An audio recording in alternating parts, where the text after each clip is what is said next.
What is going on, everyone? We have a final from Knoxville, Tennessee for this game between the Alabama Crimson Tide and the home team of the Tennessee Volunteers. It was Alabama coming out in this one 48-17, and it was a pretty good game for Alabama, not so much Tennessee.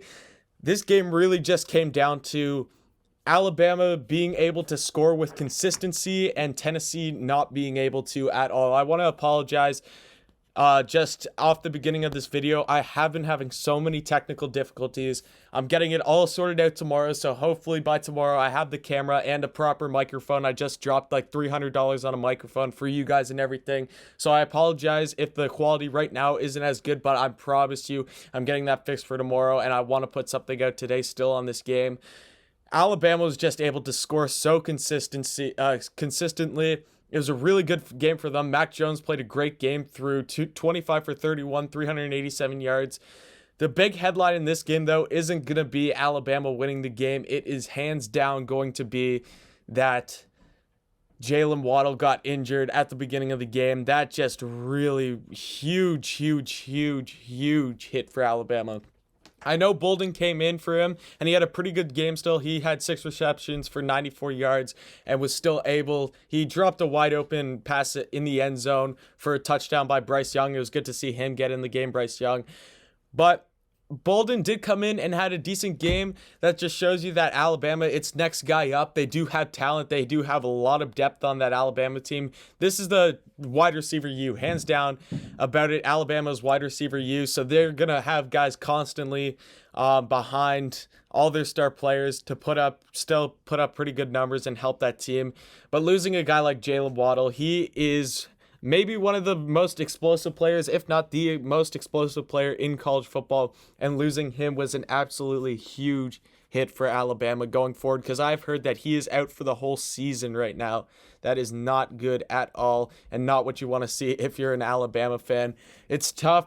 They still got tons of weapons, though. Like, you look, Najee Harris, in my opinion, he went 20 for 96 for 3 touchdowns today. He's the best running back in college football. I take him over ETN. I take him over Chuba. Who else is there? I don't even think that there's no one even else to be in the conversation with how good Najee Harris is. Out of those 3, I would not put anyone else up there, but I do think out of those 3, Najee Harris is the best running back in college football. After what I've saw today and just the last bunch of weeks, the stats that he's able to put up and just the effectiveness. I go back to one play. It was in the first half, I'm pretty sure. It was about a 3rd and 3 or something. Hand the ball off to Najee. He gets swallowed up in the backfield, spins out of a tackle. Then he's swarmed by like 3 defenders. It looks like he's just going to get back to the line of scrimmage. No, he's able to actually fight for that first down and gain a couple after that. Unbelievable just about what he's after to do, yards after contact and everything like that. Najee Harris is definitely one of the most elite players in college football, no doubt in my mind. This Alabama receiving core did pretty well today. John Mechie, my boy from Canada, I'm a Canadian if you didn't already know that, and he is too if you didn't know that either. He went 7 receptions for 151 yards, 21.6 average, 0 receiving touchdowns today. Mac Jones didn't throw any. All the touchdowns were either on the ground. You had 5 rushing touchdowns and 0 receiving touchdowns. That's weird. I remember there's a scoop and score by, I'm pretty sure it was Malachi Moore. Might be wrong about that, but I'm pretty sure he was the one who got the scoop and score for Alabama to start off the second half. That was a big play for them.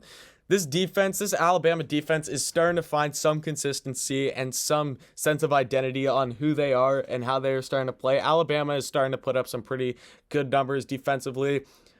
This offense is so good that for Alabama, you don't need to have an offense or a defense where you need to keep the other team below 10 points to win every game. This isn't that old college football that we used to see. We're in a completely different day and age of college football right now, where it's going to be a high-scoring game and whatever. Your defense just needs to get the stops in the big-time moments to be able to win the game. It's as simple as that. It's as simple as that. So overall, a really good day from Alabama.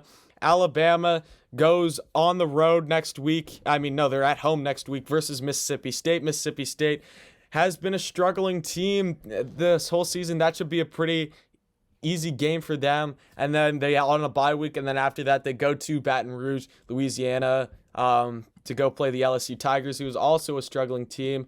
Tennessee next week. Tennessee has a bye week next week, and then after that, they go to Arkansas, who Arkansas is looking like a pretty dang good football team right now. So if I'm a Tennessee fan, definitely do not take that game lightly. I got to go run now. My Gamecocks are going to play the LSU Tigers right now in Death Valley, so I know you Bama fans are definitely going to be cheering for us.